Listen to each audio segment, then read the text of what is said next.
Hey guys, what's going on? How's everyone this evening? It's good to see everybody. It's good to be seen by everybody. I, of course, am Bill Sylvie, the Dungeon Delver. Hope you guys are having a wonderful evening tonight. I apologize for the late start. It is what it is. I almost hit that button for for the opening credits. The music that I thought that I owned. Anyway, why won't this? There we go. There we go. So, comments, and let's turn that on. I'm a little discombobulated. Hey, Doc Flamingo, Tolmicus, Kmeister, Daniel Rowan, Robert Phillips, Zach Melvin, Damien, Dungeon Minister. Anyhow, so I hope you guys are having a wonderful evening. Happy Canada Day to you, post haste Dungeon Minister. It is going to be Independence Day tomorrow. So I am sure our neighbors will liberate some of their fingertips and fingernails and so on. I hope not. I hope not. I actually like my my neighbors. Hello, TXG. I do want to mention something, by the way. First of all, the show is brought to you by myself, my own bad self. That's right. You can support the show on Patreon. You can support the show via YouTube memberships, and you can buy merch. There's a merch link below. You can get cool T-shirts, cups, mugs, glasses, all that kind of fun stuff with my picture on it. No, not with my picture on it. With art by Tracy Lush on it, and it's wonderful stuff. We are not doing Gamma World tomorrow night. Gamma World is not tomorrow night. We are just gonna chill out tomorrow night. I don't know what we'll do. I'll find something fun to do. Last year I played Mecton with Tim Imholt. He and I sat here in front of like 6 of you guys and played Mecton together. Wave of Mutilation, 23 months. That is awesome. So thank you for sticking around for 23 crazy months.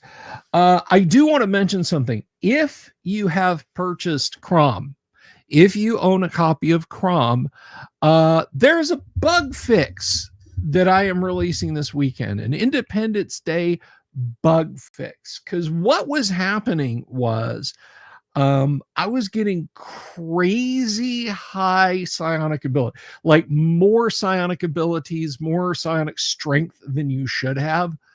Like it should top out at 344, and I was getting like 700 psionics points, and I was like, that's not right. And it always seemed a little high, but I created a character tonight and I got like 700 plus psionics points, and I was like, nope.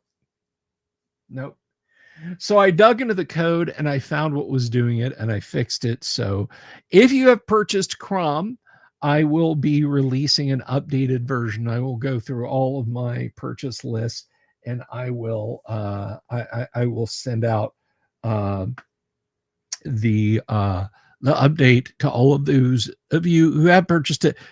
But if you haven't purchased it yet, let me tell you all about it. Crom, the character record organizational manager, is the premier first edition advanced character creator, editor, and manager. That means it will keep all the records of your character that you need kept. It'll take care of them for you. Level your character up, drain levels from your character, age them, reverse age them. It's all amazingly wonderful stuff. And it is all there for you. My daughter's cat is in here and is vigorously asking to be let out of my office. But it is it is an incredible suite for character control. Make a character, make a human character, take them all the way through 7th level fighter, and then if they have the abilities, dual class them, or start them at any class you can dual class with. You want a cleric paladin, you want a ranger monk, any number of multi-classing or dual classing options. And yes, you can multi-class demi-humans with it. Of course you can. But you can also create bards. That's right. You can also create bards the legal way.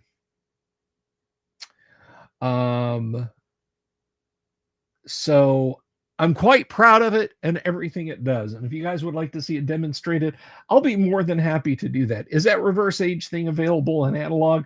I've tried it, Dungeon Minister, and no, it's not. No, it's not.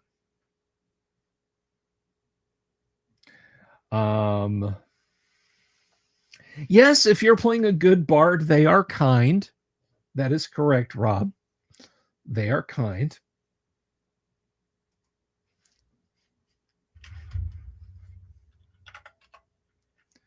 But yeah, you guys let me know if you want a quick demo of it. Understanding that if we get a character with psionics, they're not going to their points are not going to factor properly. And it's only $25. $25, folks. And obviously you get regular updates.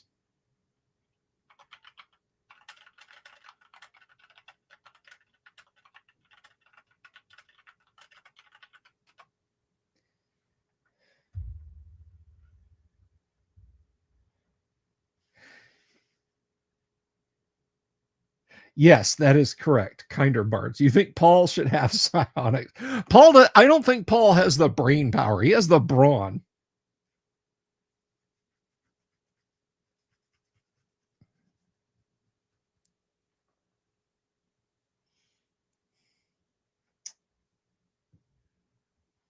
But you know what? Let's do that. Right, Gonzalo, you're right.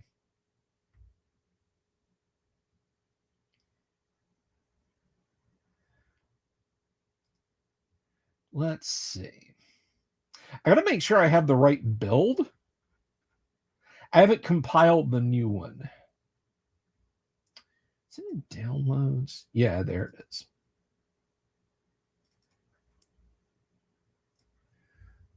All right.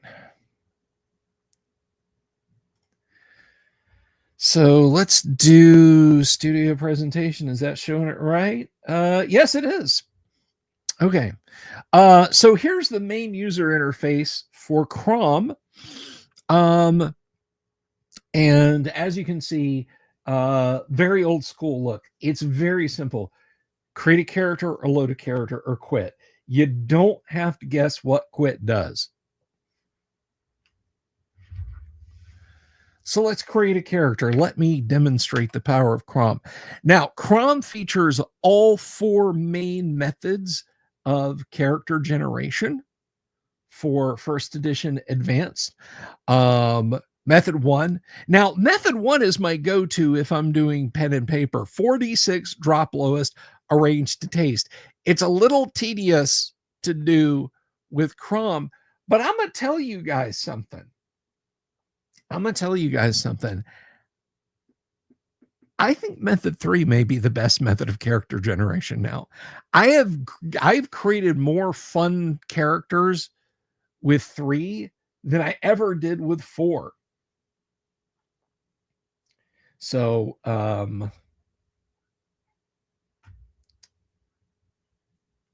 bear with me just a moment, folks.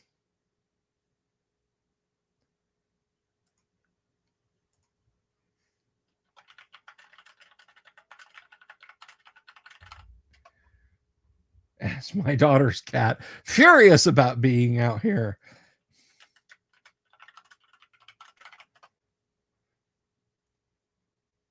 Yes, all these methods are canon.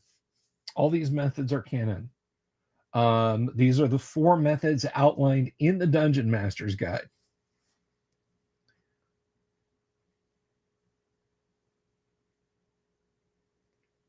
Yes, the Battlestar Galactica Colonial Viper had little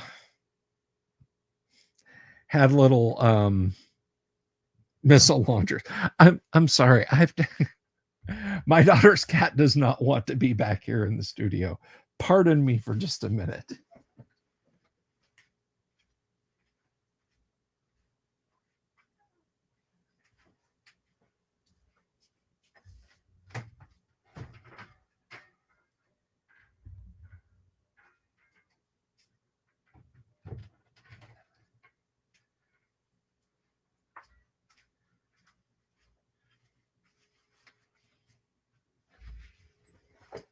Sorry about that. Yeah, I think we all wanted the Battlestar Galactica. My cousin had a couple of the Battlestar Galactica toys, and I thought they were really cool. I'm pretty sure he had the Cylon Raider. But anyway, I had Star Wars toys. I have a shelf full of Star Wars toys. But anyway, yes, method 3, all of these are by the book. All of these are by the book. And we're going to use method 3.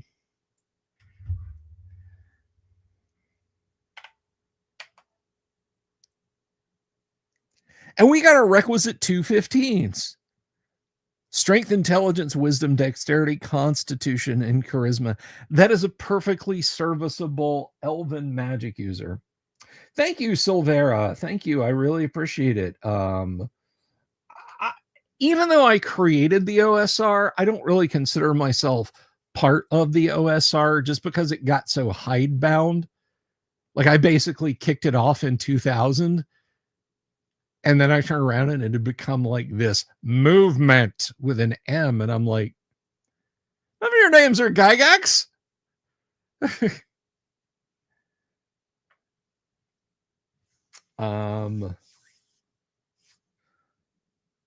But no, I appreciate you stopping by. I do.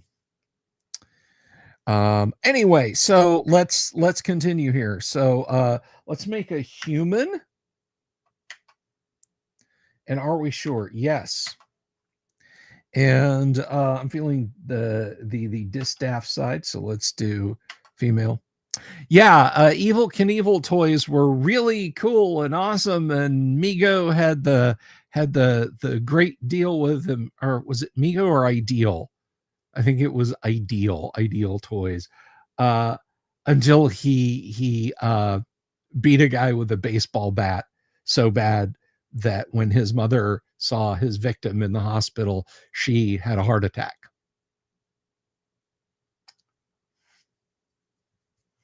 But anyway, I digress. So let's see. Cleric, fighter, magic user, thief, assassin. Let's do magic user. And level for magic user, because I want to show you this. I loved Micronauts. Micronauts were amazing. Funny story about Micronauts. The guy who was the president of Mego Toys,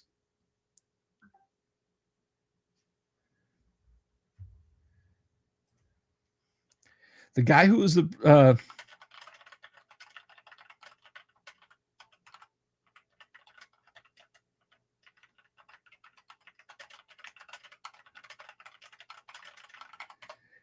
he was looking for a new toy to license and market in the United States. So he went to Japan.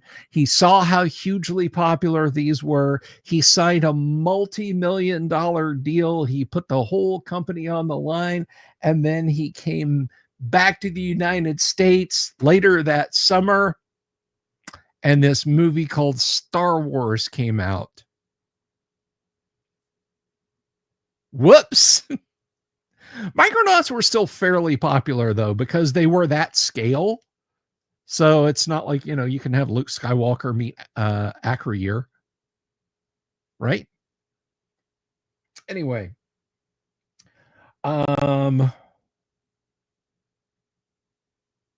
so here's our character. And we have chosen magic user, no exceptional strength. Let's scroll that down a little so you guys can see it. Let's make her a high level magic user. Let's make her magic user level 17.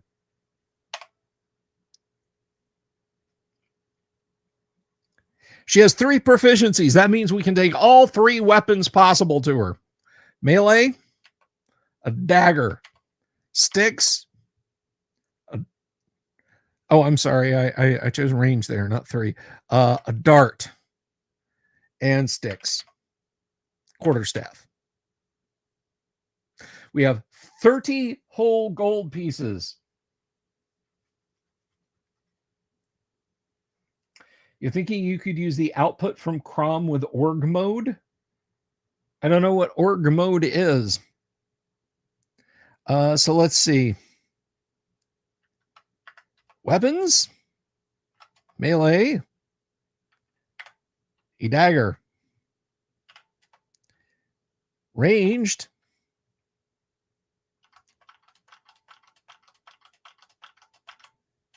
some darts, sticks, a quarterstaff.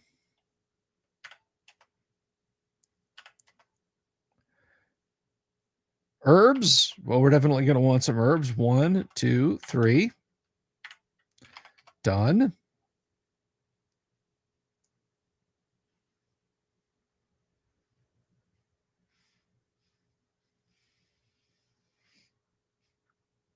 Let's see. Miscellaneous equipment and items. Now, 17th level magic user or whatever is going to have more money than this. So I'm not super fussed about this. So backpack, scroll case,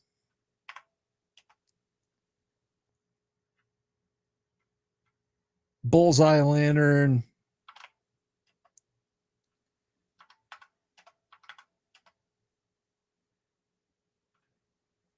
tinderbox, and we're done. And we're done. There's our equipment. Check for psionics.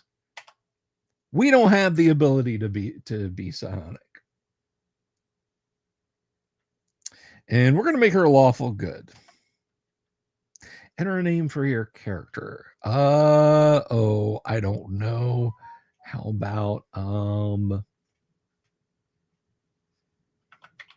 Clara? And we're going to save this as a text file. Now we're going to load Clara.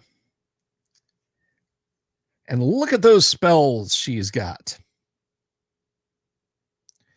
We are also going to give her some money. We're going to sell some gems. 2,000. And that gives her considerable gold. So now let's go shopping. Purchase for livestock, a horse. Done. Purchase tack and harness.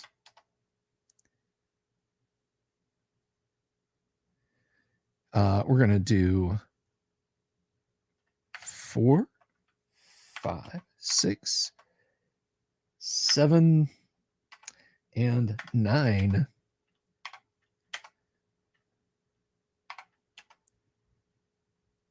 I think we're done now.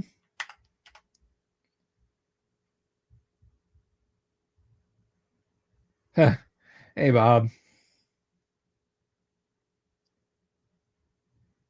But did you have the Micronauts and X-Men crossover, Bob? Yes. Did you have that? Hello, Wheeling Dragon. Well, if we go purchase, we can actually do this. We can go to transport.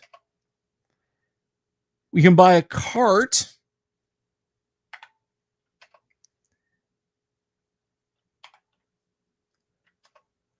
And we can get more livestock, and we can buy a draft horse to pull our cart.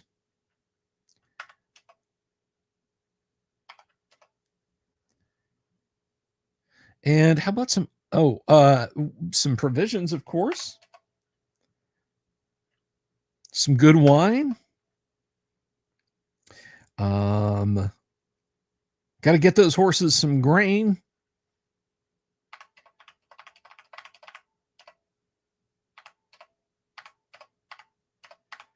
There we go. Get ourselves a couple weeks of rations. Go and get some miscellaneous stuff. Let's get a large pouch and a small pouch. 50 feet of rope. Couple sacks large. Couple sacks small. Small silver mirror. 10-foot pole. I think that's, let's get a silver dagger. Actually, let's get a couple of silver daggers. And we're done. We're done. Yes. And we're going to save this character as text. How to get the green text there? Yeah, I right-clicked and adjusted my font colors. Yeah, it's not Joe, it's not a function of Chrome. I wish there was an option in Chrome to set text colors and everything, but this is, you go in, I'm not sure if this will show up on the screen. Yeah, it's not showing up on the screen, but there is a way in the Windows terminal to edit things like that. All right. Let's take a look at Clara and see what she's got.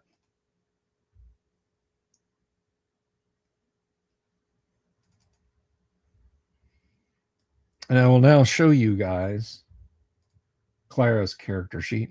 Her character sheet, if you will. I would prefer that you don't.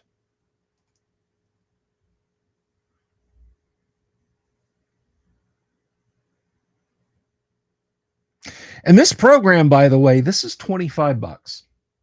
If you want a copy, it is $25. So let's do that, and let's come over here and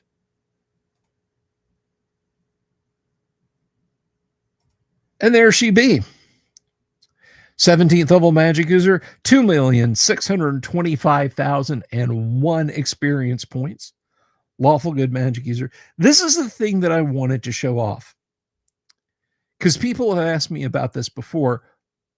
What about spellbook generation? This generated a full spell book for her. And the way I set it up was fewer spells at fewer of the higher level spells.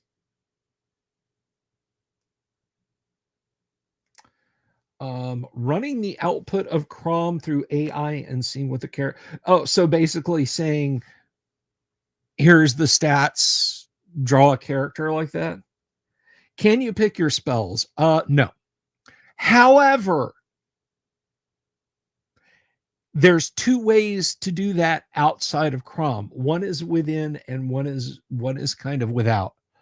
The first and easiest way is to just come in here and save in your character sheet what you want your spells to be. See, Clara's spell book is level 1, detect magic, friends, identify, protection from evil, push, read magic, shocking grasp, spider climb, and tensor's floating disc.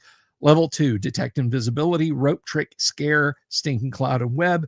Level 3, Clairvoyance, Dispel Magic, Invisibility, 10-foot radius, Lightning Bolt, and Slow.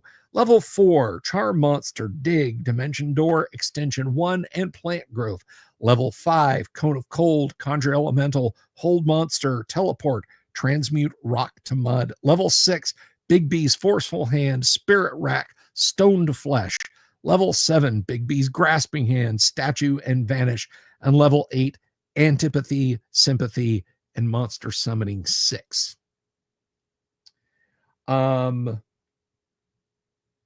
Yes, it does roll for age initially, Joe. It does give your character an age.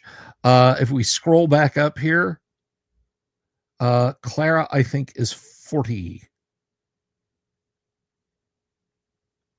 It might not list it on the text sheet, or it might list it elsewhere, but I know she's 40. And it does generate it at start. She has 58 hit points. Look at that. That's a bunch of hit points. With that constitution, that certainly helped.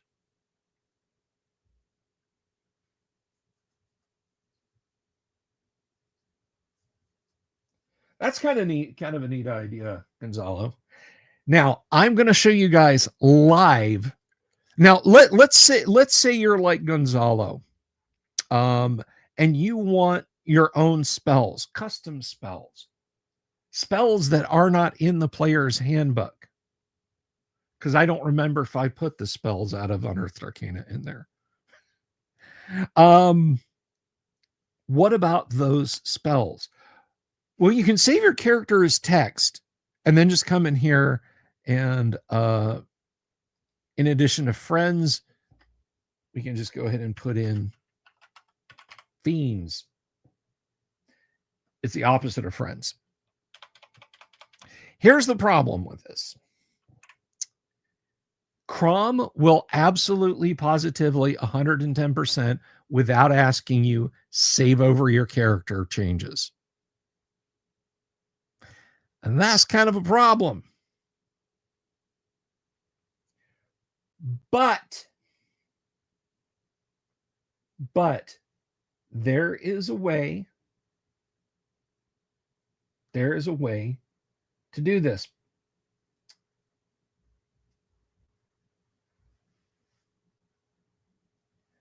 There is absolutely a way to do this.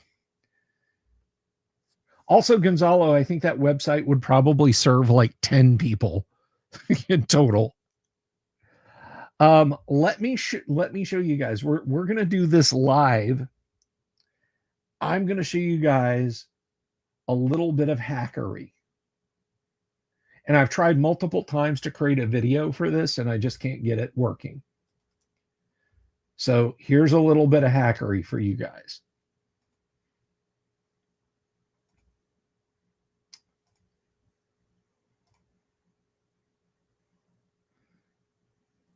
Where is it? Is that? No.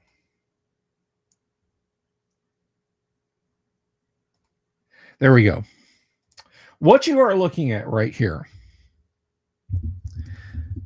This is the JSON file. JavaScript object notation. And what this is this is the data that Crom ingests and saves when it creates your character.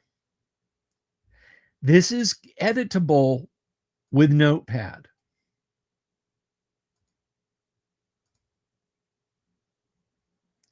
You can absolutely edit this with Windows Notepad. Here's the thing. If you go screwing around in here and you bork something, it might not load properly. Crom doesn't care about HTML or text files. This is what it needs.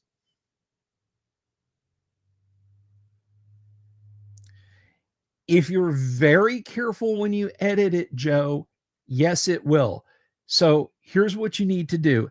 Save a backup of your character, Jason, before you go poking around in here. Absolutely save a backup. Do not change things that you can change from within Chrome. You can adjust stats in Chrome. Don't change them here. You can adjust age in Chrome. Don't change age in here.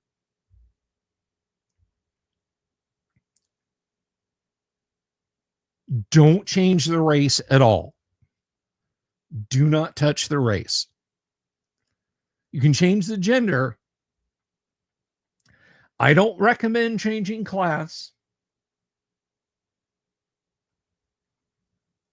Something you can absolutely change. Like, let's say you're like, okay, I've got Chrome and I want to add,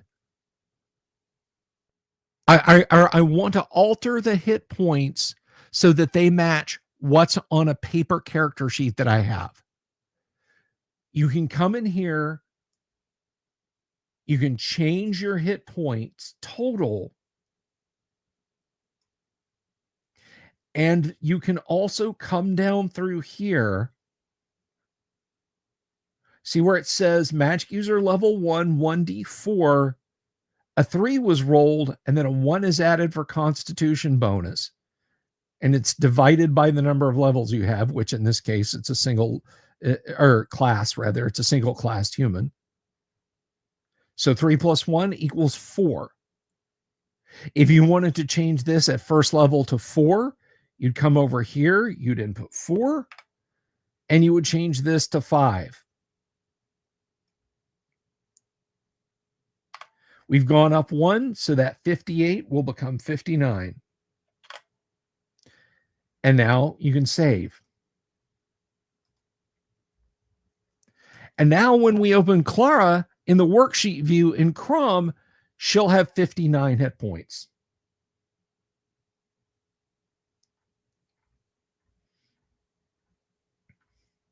You can change weapons proficiencies here.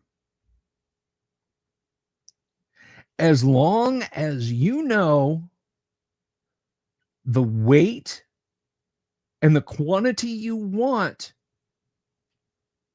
of these items, you can come in and you can alter your inventory, including adding magic items. But it has to follow this format. This is why I'm telling you, you've got to save this.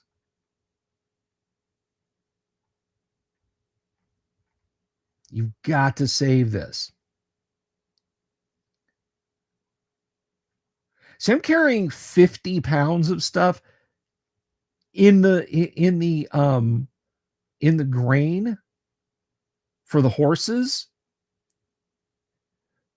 But that's something I would have on their saddlebags or in the cart.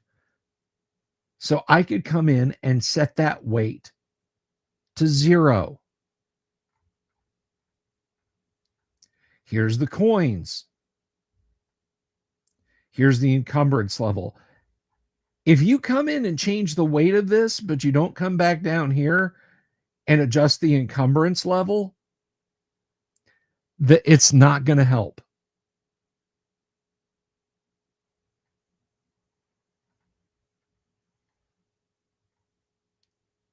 Now, we were talking about spells.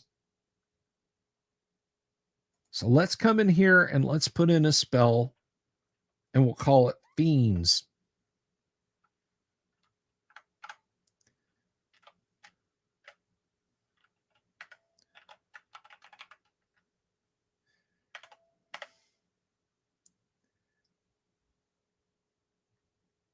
If they had a bag of holding, a potion of something, a magic dagger, this is where you could change it. Yeah.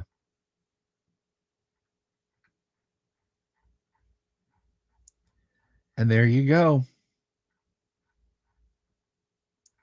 Now, you may notice that some stuff is listed twice where it says schema version 2. That refers to the display of equipment on the character sheet in various versions. Take care, TXG. We'll see you around. You should have said you were here, man. I would have said hello to you. So let's save. Now let's come over here. And let's launch Chrome again.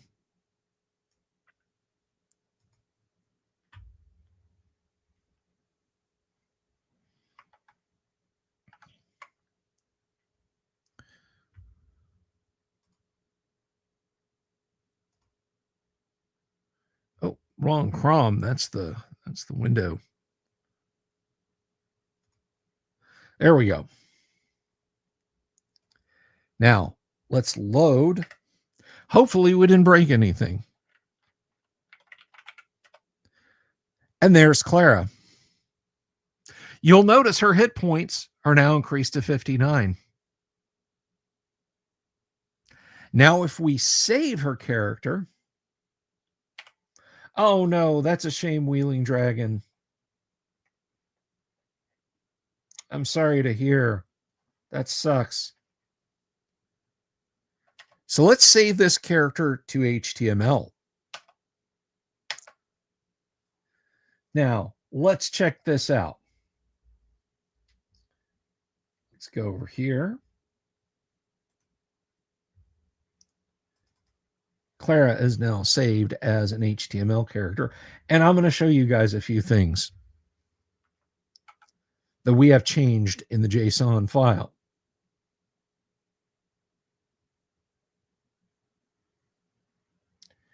Let's see.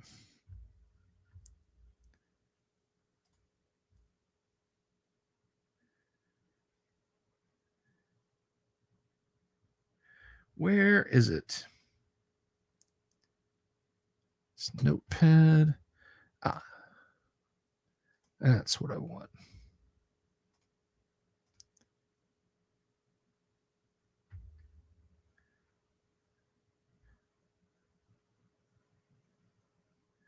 Where is it? Brave Notepad.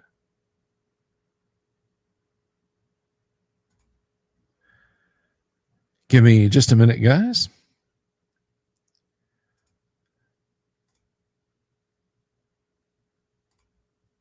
So here's Clara's character sheet. If we show our hit point calculation,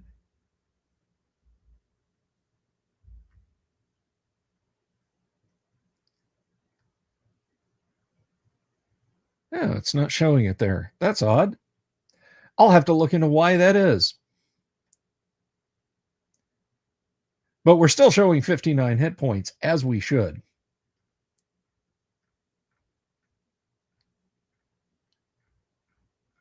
But if we come down and look, there's Fiends. Fiends is now showing in her spells.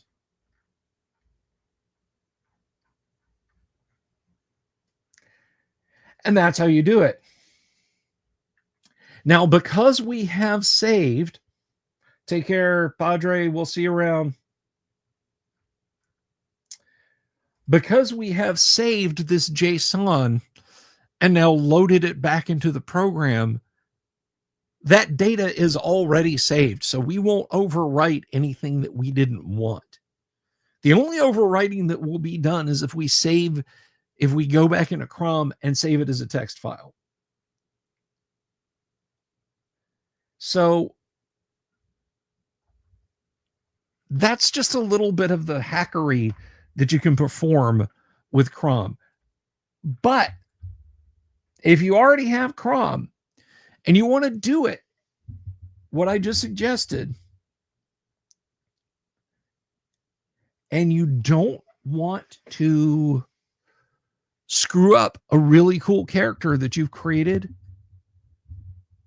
back up your character files. Move them to another folder. Move them to a different directory.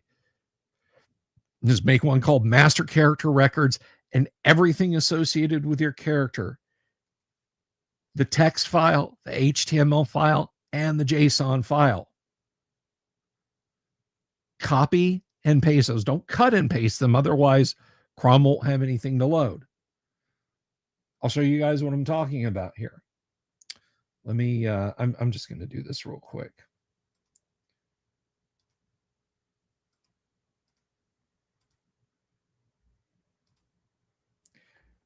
So right here, we've got Clara's HTML file, Clara's JSON file, and Clara as a text document. You're going to want to highlight all of those and move them off to a separate folder. Then come in and start playing with these, or copy them off to a separate folder. Don't move them, copy them.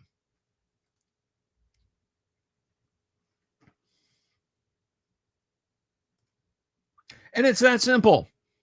That's how you do it. But don't start screwing with your characters in outside editors.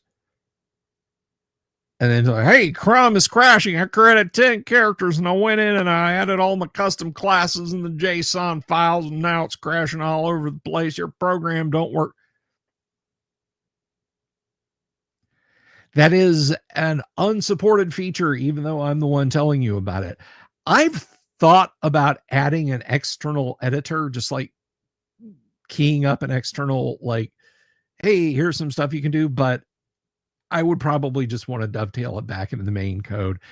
And other than bug fixes, like today, I caught the one with Psionics, which was the Psionics one was funny because I was doing, I don't know what I was thinking, but I included a multiplier.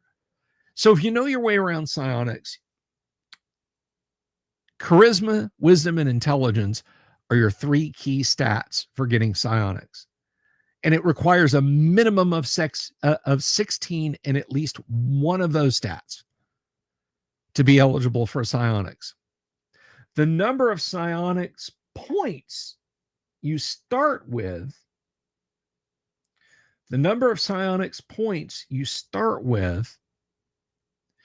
is 1d100 plus 1 point for every point over 12 that your intelligence, wisdom, and charisma are,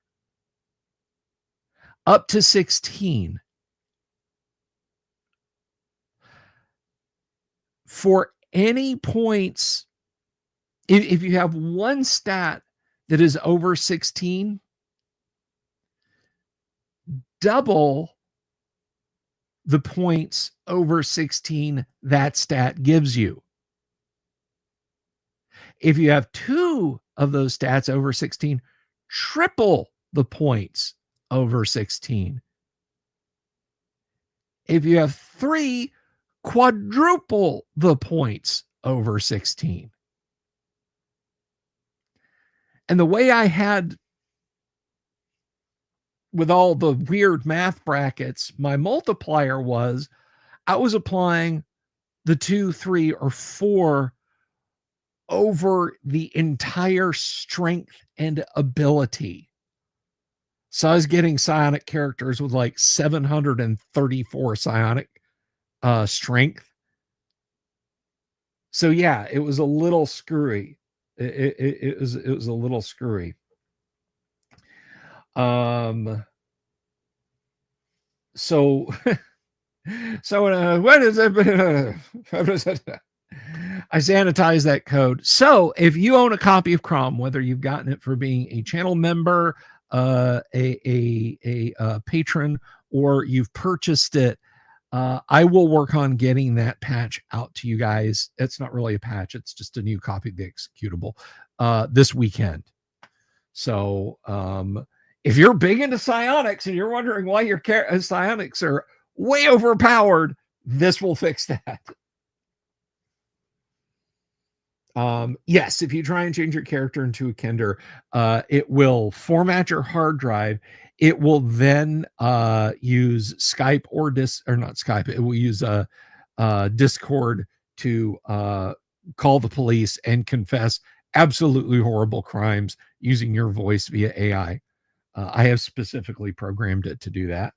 It will delete your bank account. It will donate all of your money to the least favorable charity that you would never support.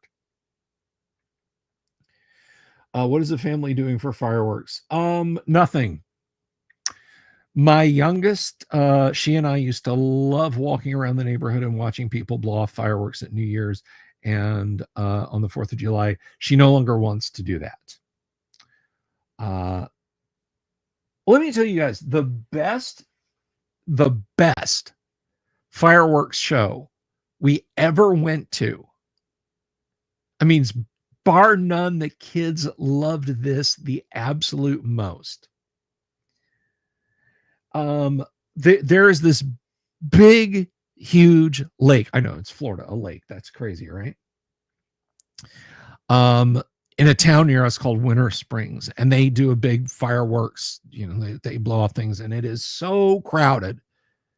They have buses. They narrow the roads down to a single lane. Basically, you're not going anywhere between like noon when they open the park and people start clogging the roads to get in, and 10 p.m. when they open the park and people clog the roads getting out. And we always like to watch the 4th of July fireworks from Washington, D.C. on PBS, of course. That's always a good show. I don't care which way your politics are leaning, they're always a good show. So we'd go over and my father-in-law would cook out, and we'd watch the 4th from DC. Every once in a blue moon I'd have some bottle rockets or some Roman candles, and I'd blast those off, and or we'd do sparklers or something like that. We came home one night, and the local tent-based fireworks company, they go into the crappy shopping center where like 2 key stores have been emptied out. The place I'm talking about, and they set up a tent and they sell fireworks. Well, we pulled up and the kids were hungry, and I said, "Hey, do y'all want some French fries and some Sprite?" They're like, "Yeah." So no, let's get some fries and some Sprite. So, and everything was just this perfect confluence. I went in. There are these young bucks giving the cashier a real hard time, so it took them forever to get their food. And I go up there, and I'm like, "Guys, y'all want to act like responsible young men, and maybe not give this lady a bunch of shit. She's got like one person in the drive-through and one person on the thing, and she's up here, and you're giving her a hard time." And they ran their mouths, but she got them, and bless her heart, I was like, "Yeah, give me 2 small fries and a medium fries," and she gave me like 4 large fries. So I go out to the car. Right as I get out to the car, the little tent, the little fireworks company, they start lighting off fireworks in the parking lot. They start blowing off skyrockets, Roman candles, just everything. The big mortars, the big multi ones. And it probably went on for 20 minutes, and the kids loved it. The kids absolutely loved it. We'll see you, Rob. I will be back tomorrow night with the same number of fingers, Rob. Don't you worry. But the kids just, because we had a front row seat in the car with the air conditioning on and French fries and Sprite. And it was just yards away. Well, obviously many hundreds feet up in the sky, but still. it was really neat, really just kind of a neat moment. Damien is playing Pulp Cthulhu tomorrow. Hopefully you get to use your character's Tommy gun. Very cool.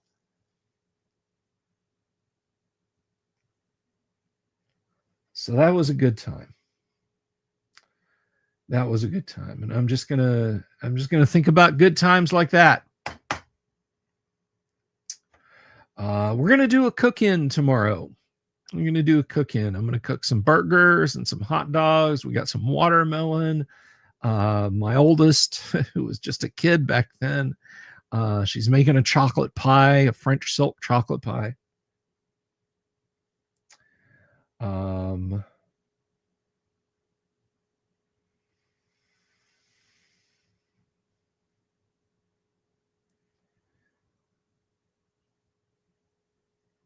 yes, Joe, you can. You absolutely can. You basically just pay me for as many seats as you are purchasing for your players. If you have 10 players, obviously you know how much that is. How many players do you have, Joe?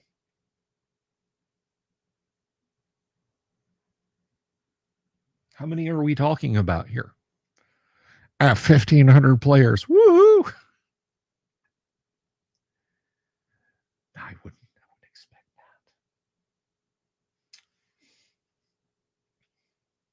that. Okay. All right.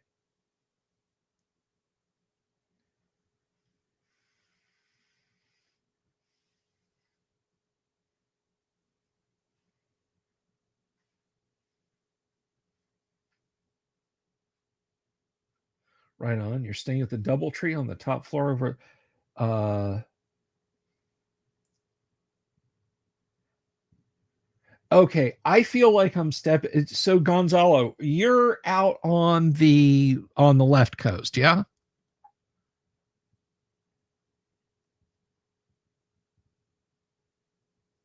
I'm asking you for a specific reason because I'm picturing where you're not. Okay, you're not. Then never mind. Forget that.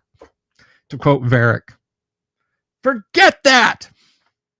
You're in the Midwest. Where at in the Midwest, if I may? Are you close to Lake Geneva, Wisconsin? You want to get a beer at EggCon in a couple of weeks? Because I'm going to be there. I'm going to be at EggCon. Ooh, yeah, that's a bit away. That's a bit away. Why did I? For the life of me, I thought you were out there. Good for you. Stay and fly over country. Good old middle of America. You need some more experience running games. You'd like your friends to have a dedicated night for one of them, playing 5 nights a week with a floating PB play. Okay. You need more time, is what you need, Joe. Because when you said the DoubleTree, there's a famous hotel, and you asked about this movie the other night. It is truly one of the iconic buildings in Los Angeles. It is the Westin Bonaventure. It has been featured in a lot of movies and TV shows, but it's even in Grand Theft Auto San Andreas.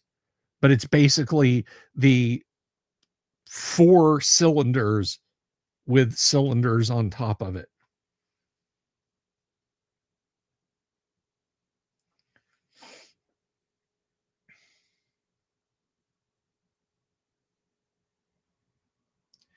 What is my go-to food at Lake Geneva?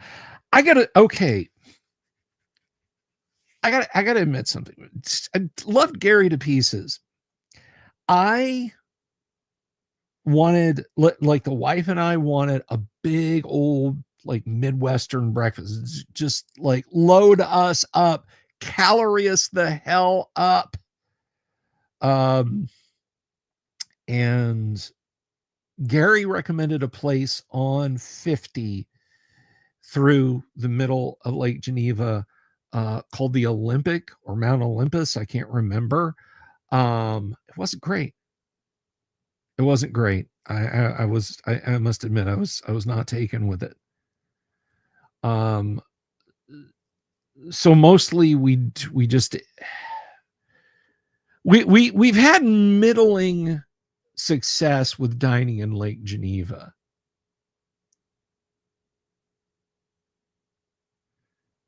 We've had middling success dining in Lake Geneva. And I'll admit, the Olympic wasn't bad. It was just not like, I'm a breakfast guy, man. You know, I'm breakfast. So I haven't really picked any place out. Look, my Wisconsin friends. Let's have a talk. I get it that you guys are rebelling against that swimming pool full of marinara sauce that they call pizza down in Chicago. That casserole. Yes, Gonzalo. I just want to make sure that you heard me correctly. I didn't ask for some of your bacon and some of your eggs. I want all of your bacon and all of your eggs.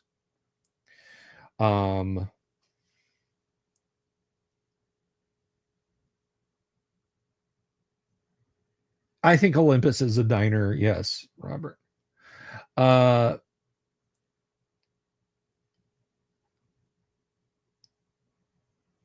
But yeah, so that Chicago casserole that you guys serve, and we've all seen the rant from what's his name about it, but he's right. So if you're in Wisconsin,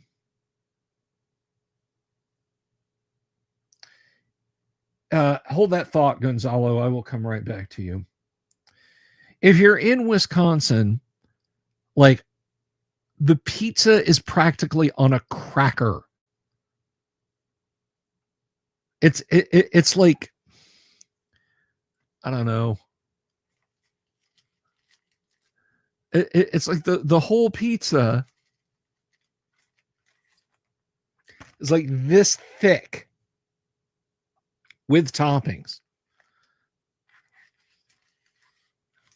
and crunchy, crispy, not even like, well, it's a firm crust.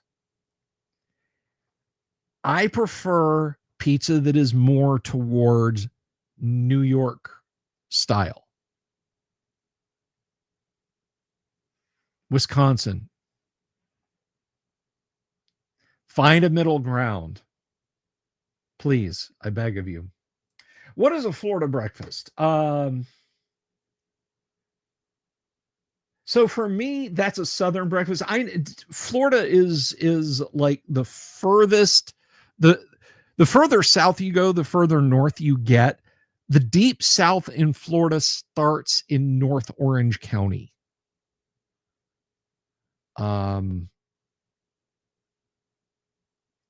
From Orlando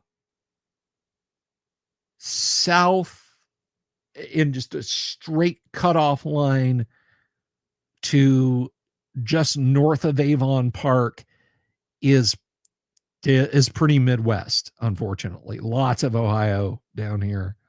A fair bit of New York too, but then you get rednecky again from like Avon Park to Okeechobee.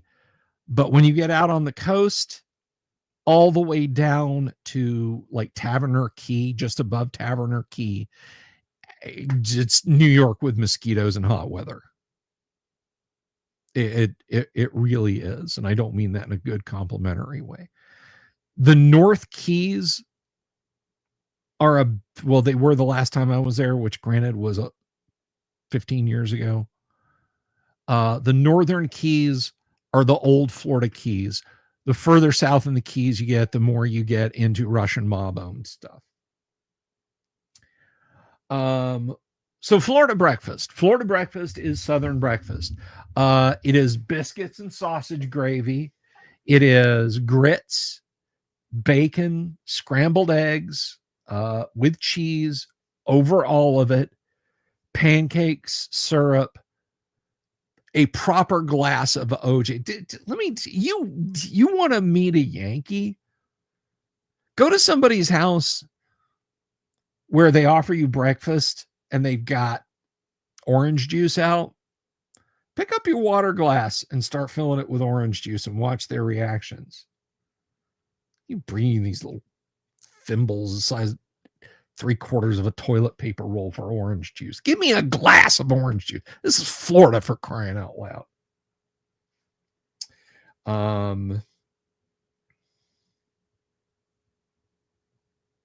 You're picturing more egg white. Not with this body.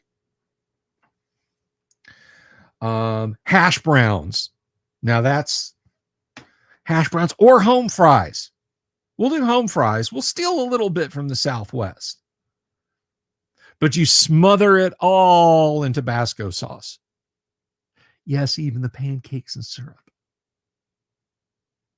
And it's good. Somebody was asking about coffee. No, that's Dr. Pepper or Coca-Cola. And by the way, if you come to the South, it is pronounced Coca-Cola. C-O'' capital C-O-L-A. Coca-Cola.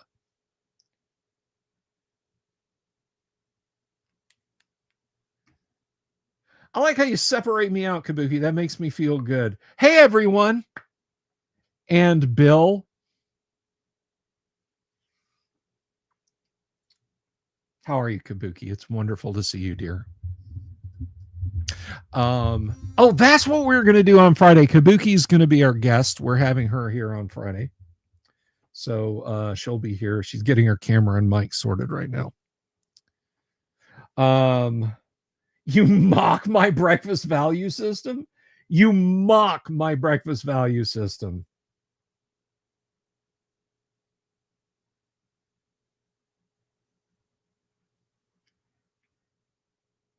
You tread on dangerous ground, sir. I should not say such things if I were you. I told you, Dr. Pepper or Coca-Cola. That's where we get our caffeine kick from. Coffee's for the afternoon. Coffee's for supper. Breakfast pizza. RPG grandmas from California. Who knows what they eat out there? Fish tacos with picante sauce or something.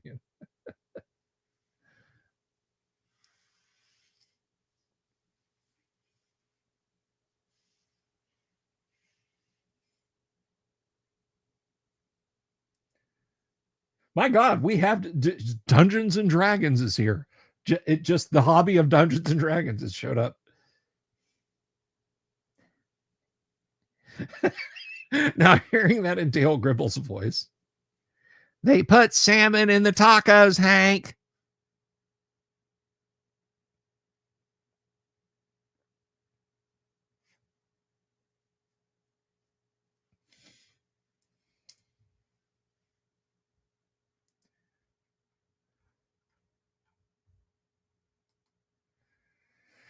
Oh my goodness. But yeah, that is my that is my breakfast stand. Now I will tell you this, I don't mind a pub breakfast. We've got an Irish pub down here near us that's you catch them early enough in the day and the cook will make you a Scotch egg off menu. Scotch egg, boxed tea, and a couple pints of cider. There you go. Favorite barbecue sauce type? It depends on what I'm eating it on. I like a vinegary sauce on a pulled pork. I like hey John Strain, good to see you. I like I've had fried gator tail, it's delicious. I like a sweeter barbecue sauce if I'm having ribs, or I like a gold barbecue sauce is always good on like sliced pork. or sliced beef even. Barbecue chicken, it's got to be a sweeter sauce. It's got to be like a Kansas City style sweeter sauce. That deep fried deviled eggs, that sounds most of the way to a Scotch egg. Just no sausage.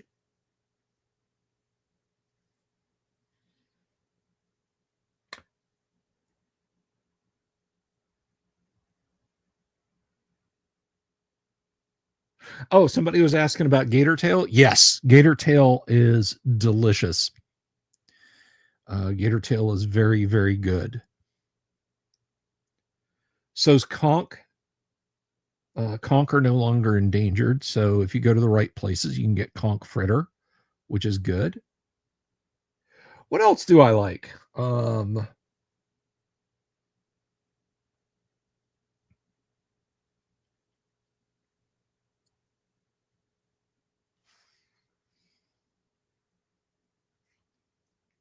That sounds good, Daniel Rowan.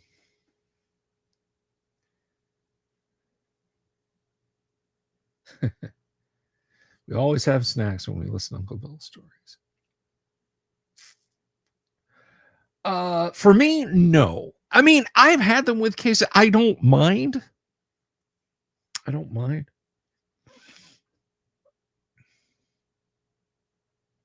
Hey, who here likes brats and beer in stewed tomatoes and kraut?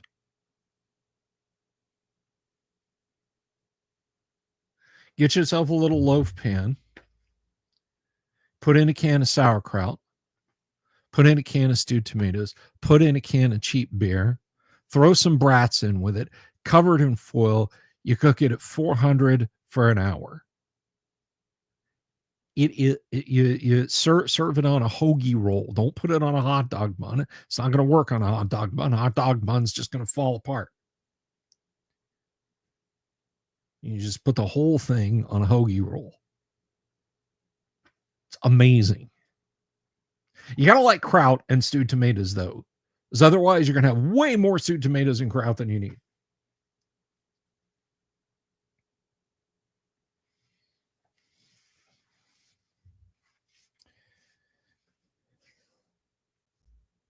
By the way, there is a YouTube channel that I really recommend. It's called Tasting History with Max Miller. I think it's Max Miller. Um, and like he will grab he will grab historical cookbooks and make stuff that existed throughout history. Like he made this Iraqi anti-hangover soup from like 150 AD or something like that. That was really strange. And oh,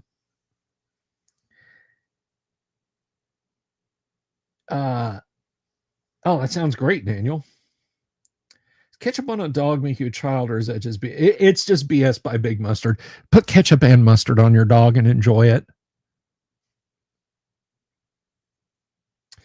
Um, but Max Miller, uh, a few months ago, he did a bit on what U-boat crews ate.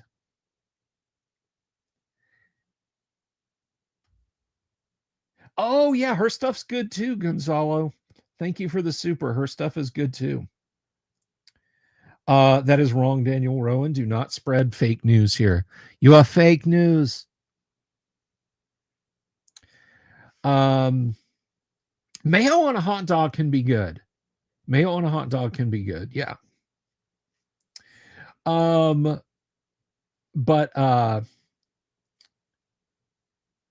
so yeah, like the U-boat crews, they started out with fresh food, but towards the end of a combat patrol, yeah, no, sauerkraut soup, and it was about as appetizing as it sounds.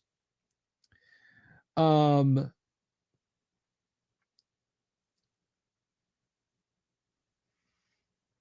but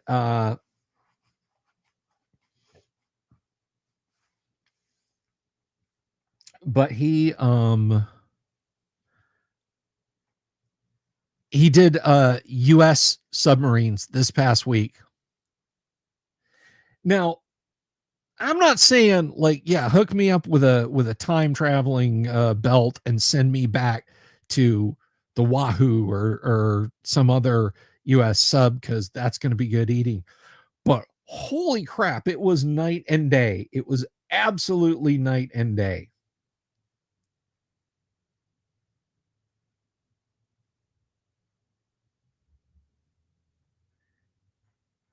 I think Kabuki must be like lagging about a half an hour, 40 minutes behind us. Anyway, so hot and sour soup is great with your lo mein, with your egg rolls, with your steamed dumplings. It is not a meal. But he made what was it? He made Swiss steak. He made Swiss steak and mashed potatoes exactly by the U.S. Navy submariners cookbook. I almost said handbook, cookbook. And I got to tell you something. Our troops ate really well. Our boys ate really friggin' well, especially in the Navy. I mean, it's like, go and look, even with our allies, even with like the people that we cherished close to our hearts, the English, the Canadians, the Australians. Oh, guys, we're friends. You pick on them, Axis. Our allies. And you look at their TO&E for their navies.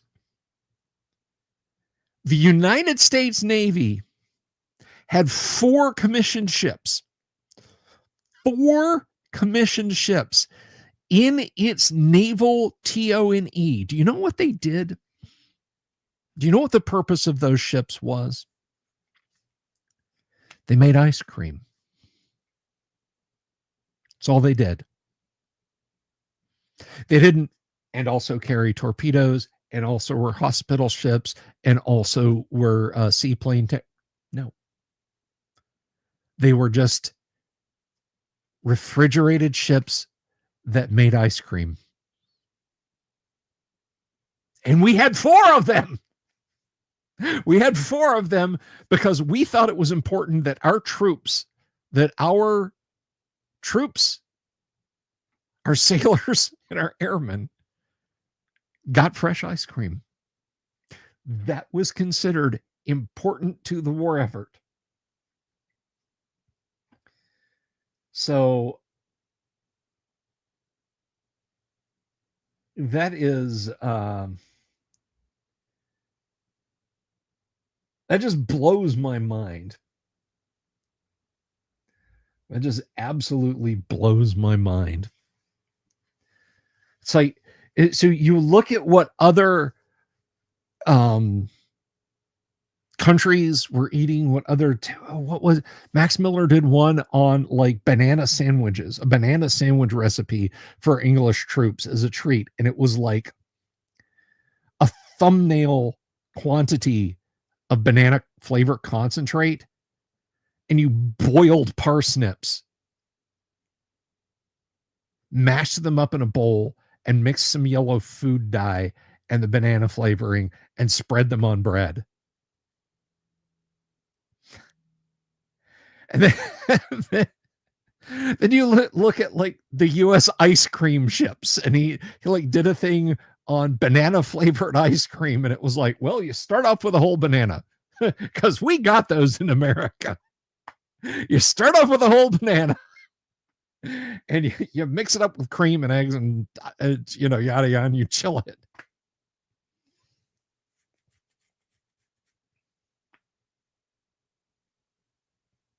We got ice cream. The Germans got, yeah, that's it. And that brings us to 2 interesting bits of history about junk food that I absolutely adore. So why do we have junk food? in America. Why do we have junk food? Um, the prediction the prediction for the war was that Europe would go on until 46, that Japan would go on until 47. Nobody knew about just Germany, just all of a sudden just and even though troops were saying home by Christmas in I mean, some of them were saying home by Thanksgiving after Normandy. But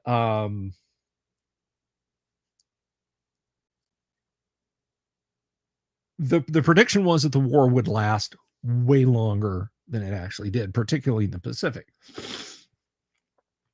Food companies stored so much cheese, ridiculous amounts of cheese, in mountains.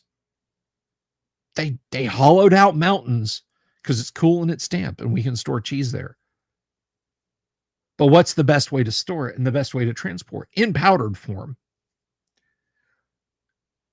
Suddenly, in a fit of boredom, we decided to crack open the surface of the sun and pour it out on Japan twice. So after we made the laws of physics commit certain crimes,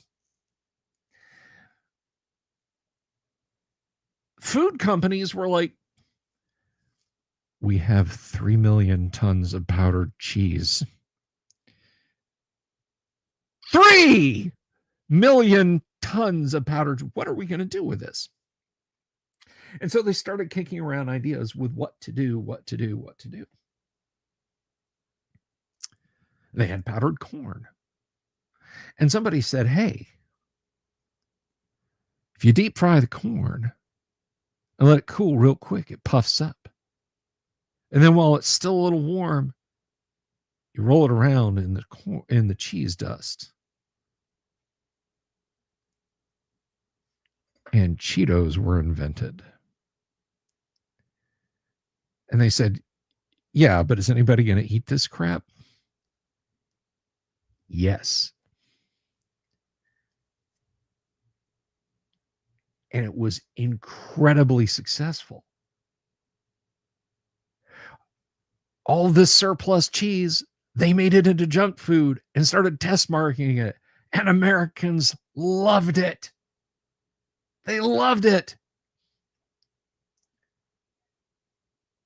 And that's why we got the snack foods, the little bags of cheesy poofs. And then it was little bags of potato chips. And then somebody said, hey, what about little triangular shaped tortillas with the dust on them? And then we got that. So that's how we end up with America's snack hole getting filled. Now, Coca-Cola was hugely popular before this. And one of the things, the U.S. troops, this goes back to the whole thing with ice cream. It was important to morale. You could put home in a GI's hands, whether he's in Europe, the Pacific, Africa, sitting in a radar watch station off the coast of South America, some godforsaken place in Alaska, running ships to Murmansk. You put a Coca-Cola in his hand, and he's got a little bit of home. And the government was all about that.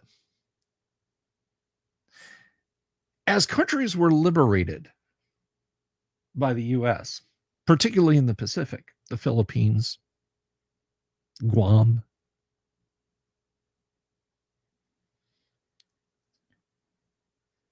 places like that, the Coca-Cola company told the government, hey,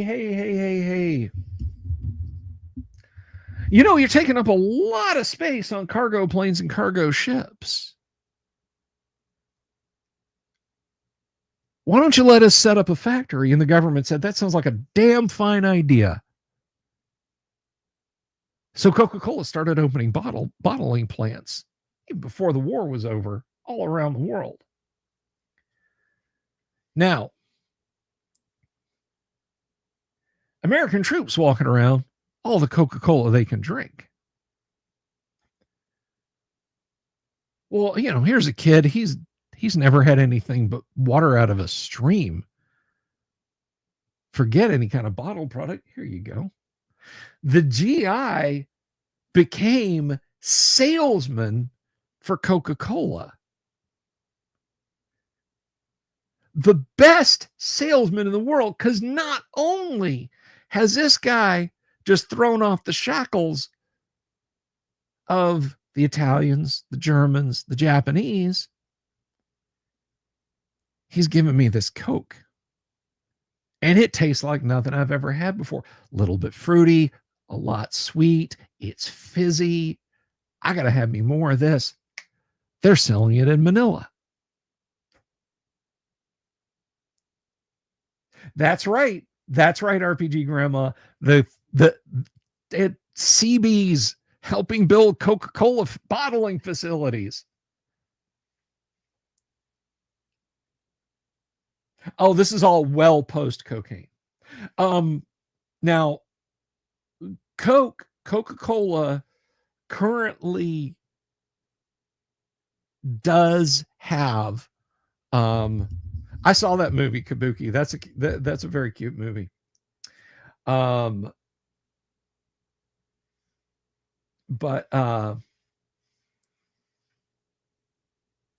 when did this tangent start? Who knows?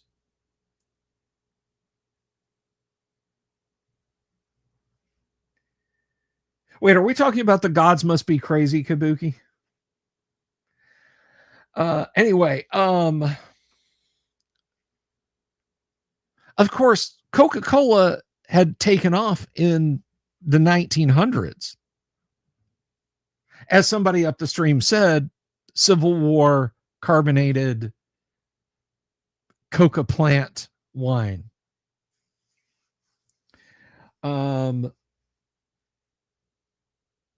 But since, the late 1800s, early 1900s, it was more and more just an effervescing, refreshing drink. So it was everywhere. It was everywhere. Even in Germany. 1933, Germany, from there until 1945 was, well, we know. I had to be careful about it, but we know.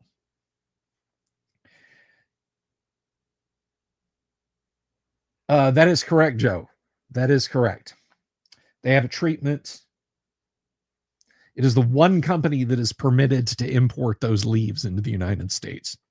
They have a treatment that flushes them out, and that stuff goes to that company, and the leaves go to Coca-Cola. So the I'm just getting no views tonight, am I? Anyway, the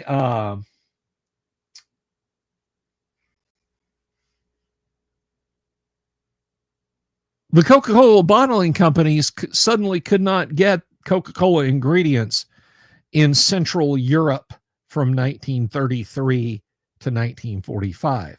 However, they recognized that their own people needed a little bit of morale and a little bit of enjoyment too.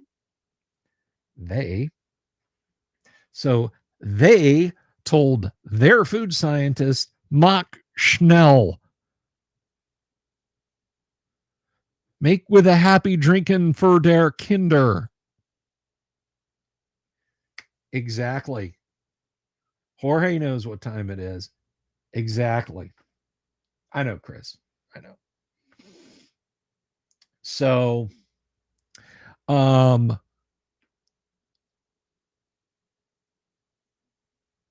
here's this company, and they're doing their things, and they were orange, grape, apple, strawberry, lodenberry.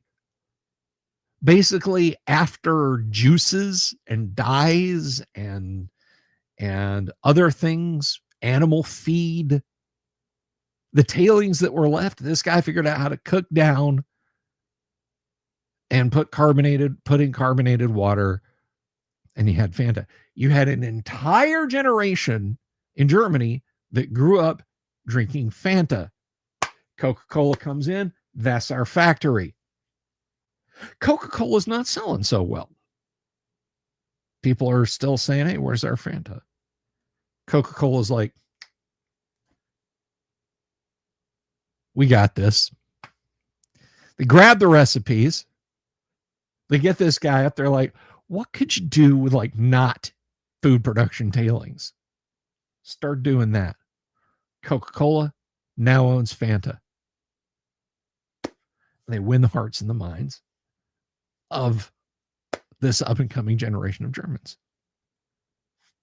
There you go. Fanta soda.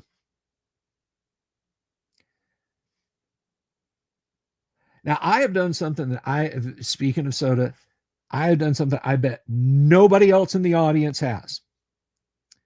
Nobody else in the audience has.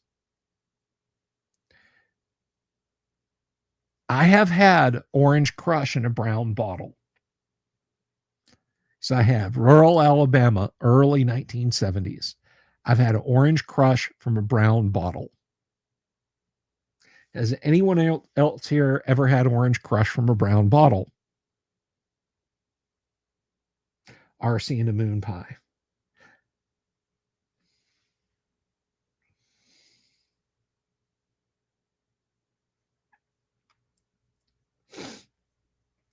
Gonzalo was saying I just should, what were you saying? I should just switch to being like a food channel? And scroll up and see what you were saying.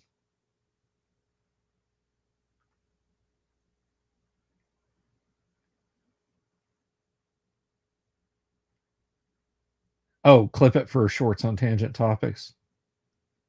Oh, do food shorts and military shorts. I got on cargo shorts. Does that count? I think there are people who do both bits of content way better than I do. I thought about doing a Delver Dines.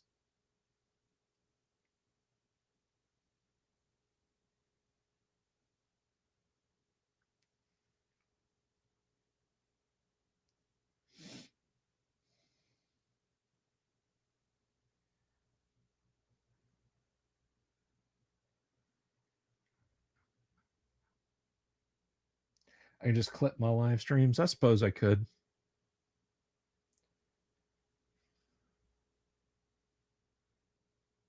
Now, I'll tell you this much. That's awesome, Dan. This is my favorite Coca-Cola story. End of World War II. All the generals meet. Grigory Zhukov wants to meet Ike Eisenhower, and they meet. And Eisenhower gives him a case of Coca-Cola. And Zhukov was over the moon. He loved the stuff. He loved it. Ike was like, I'll get you as many as you want. We've got a bottling factory opening in Austria. And he was like, do you know what they'll do to me if they catch me drinking Coca-Cola? The symbol of Western capitalism. Do you know who my boss is? So he's got a Ike is like, I got to do something for the guy. So he goes and he talks to a chemist in Austria who figures out how to bleach all the caramel color out of Coca-Cola. Not bleach it like, oh, I'll put bleach in here. To prepare it without. And they put it in these stubby bottles, the white band and a red star on it. So it looks like beer. And they send him like pallets of the stuff. They send Zhukov pallets of the stuff. So Zhukov's enjoying like an ice cold Coke whenever he wants. And uh, Ike actually sent Zhukov same around the same time. He asked him what he liked to do when he wasn't destroying the Russians or destroying the Germans rather, and he was like, "Well, I like to fish. I like I like to sit and fish." And I was like, "Really? I love to." So when Eisenhower was president, he sent Marshal Zhukov a a tackle box, couple of rods, that sort of thing. And so the story goes that was the only kit that Zhukov used to fish with from that point forward. So, Dirty History and Hobby says Led Zeppelin fan to me wants to reply custard pie. Hey, I'm a huge Zeppelin fan. I love that track. You know, my favorite Led Zeppelin song is the one about the Lord of the Rings. Where's the one about having sex? It's one of those. It's one of those two tracks. So Zhukov's allowed clear, right?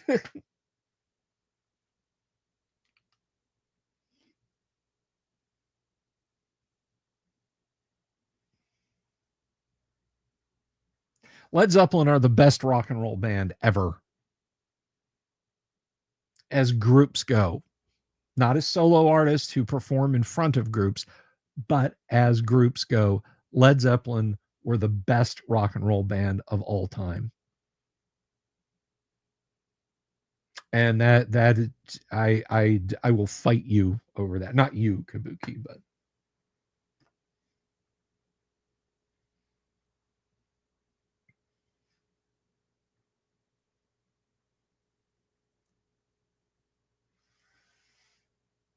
I do so adore Led Zeppelin.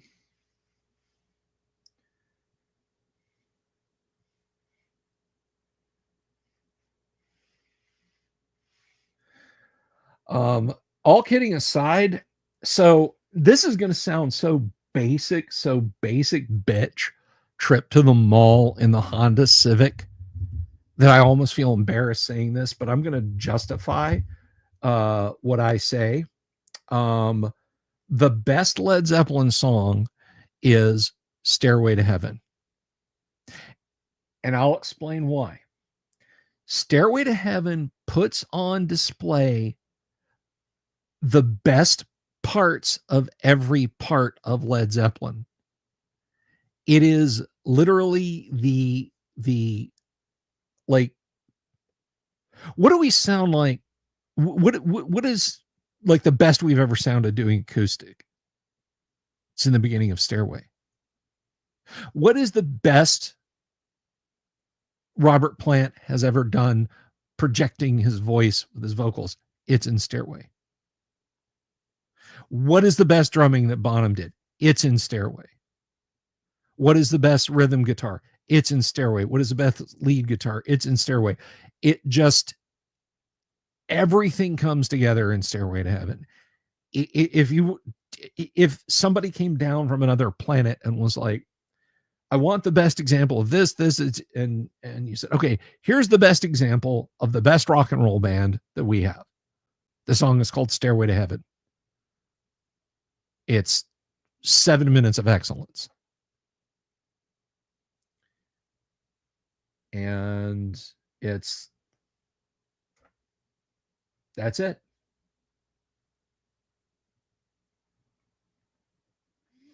That's it. Now, with that said, I think Robert Plant's solo track Big Log is phenomenal. If Led Zeppelin had continued into the 1980s proper, I, that would have absolutely been a Zeppelin track. That absolutely would have been on Led Zeppelin's 1982 release, The Principles of Movement.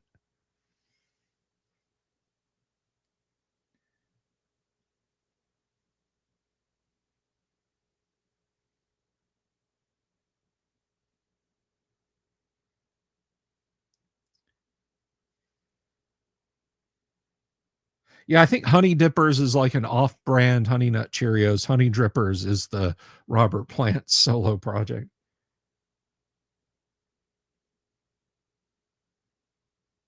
It does kind of blow my mind when I think that Robert Plant's solo career casts like this titanic shadow over the relatively short time that Led Zeppelin was in existence.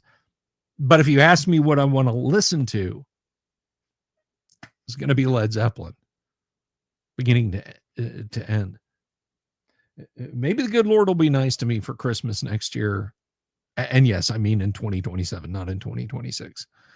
And bring me a really good turntable, and I can finally open and listen to my copy of Physical Graffiti that I have on vinyl.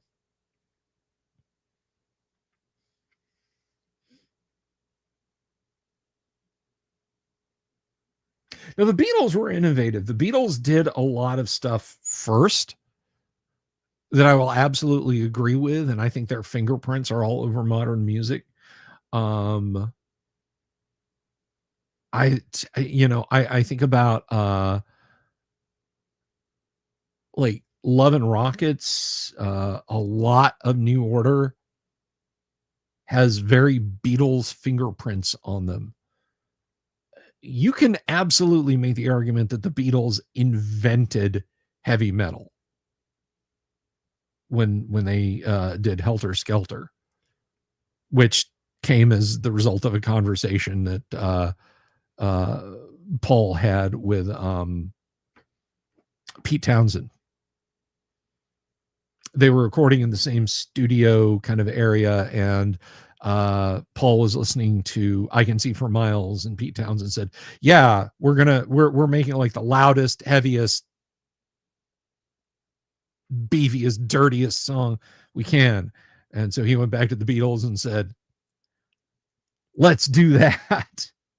When Ringo screams, I've got blisters on my fingers, he really did have blisters on his fingers. They just kept doing take after take after take after take after take.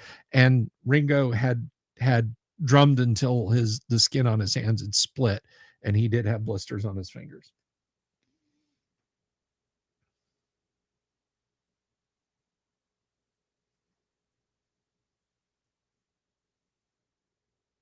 Now I adore Rush. I absolutely adore Rush. They're great. I heard some Ronnie Millsap when I was growing up, but I can't really say that I remember that much of it, Daniel. I think I enjoyed what I heard.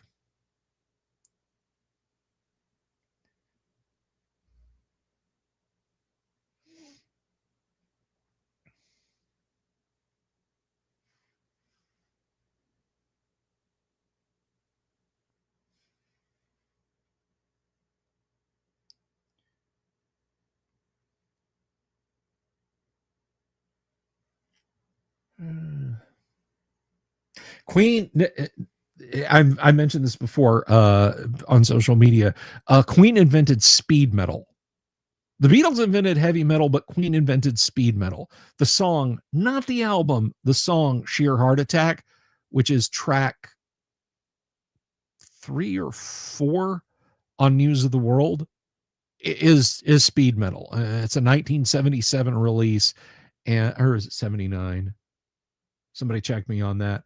And yeah, it just tears the roof off. It's like it was like nothing I'd ever heard when I was a kid.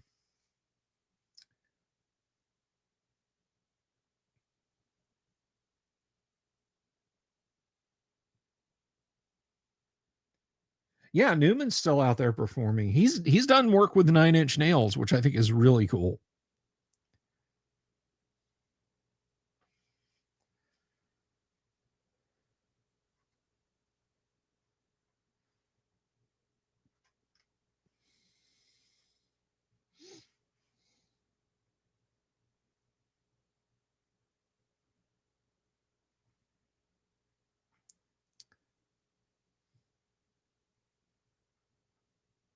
Oh wow, that's interesting, Gonzalo.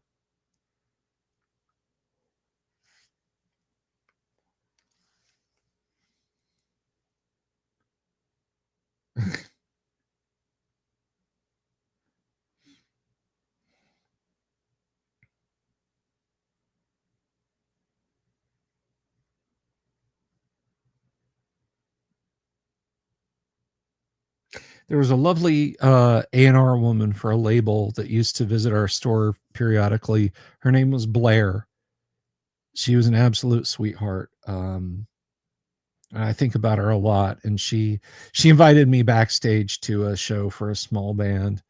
Was it Driving and Crying? I can't remember, but I in my early 20s, I didn't have reliable transportation. I didn't want to mooch off of anybody, so I backed out. Hey, DM Blackwall.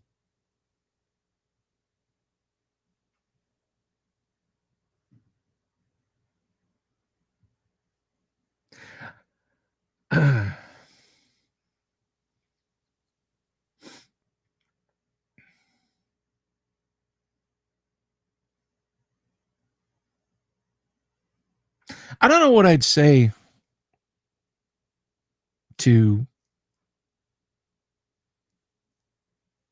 I always get the impression that when you've reached a certain point of rock fame, you just kind of want to be treated like a person again. So I tend not to be. I saved all my starry eyes for the TSR alumni, Gary, Rob, Jim, Gary's family, guys like Alan Hammock, Errol Otis. Man, I really want to have Errol Otis back on the show.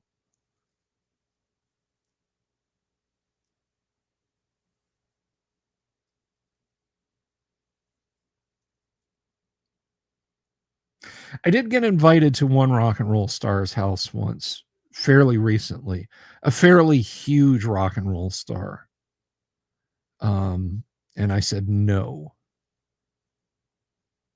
Zeus had scratched his cornea.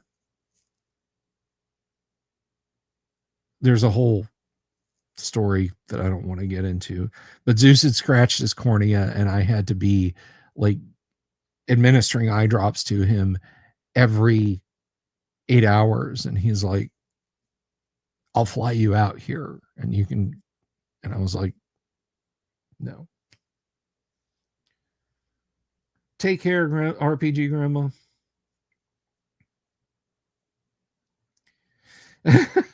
Invited to William S. Burroughs' house with the lead singer of the Gun Club. You said no, you know what he does to dinner guests. Very much so.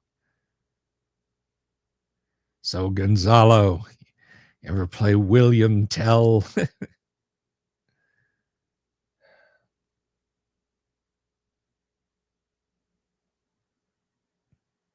I found most sports guys to be pretty down to earth.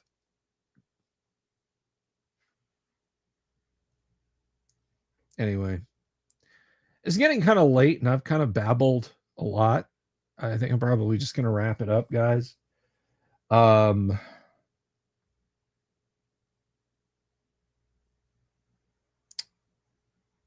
Thank you all very much for hanging out with me tonight. I hope you guys wind up tomorrow with the same number of fingers that you started the day off with. I'll be back. We'll do this some more tomorrow, I guess. Maybe I'll fire off random. I was kidding about dragging Kabuki on here. She's probably so tired of that joke she doesn't even respond to me in the chat anymore. Yeah, I had a lot of fun talking to Rob and Rose both. They were awesome people. All of my interviews have been good. But anyway, thanks for being here, everybody. Thank you to Wavy Mutilation for sticking around for 2 years now. Bob Jester for the super, Gonzalo for the super, and I'll see you guys tomorrow night. Something vague threat, something owl bear. Good night. I love you. Have you seen my owl bear?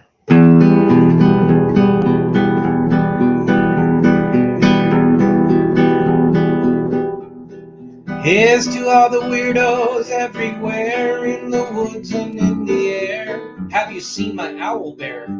Should I shave off all my hair? Bobs are all around, some live in tunnels underground. Some are fat, some are rich, some are sleeping in a ditch.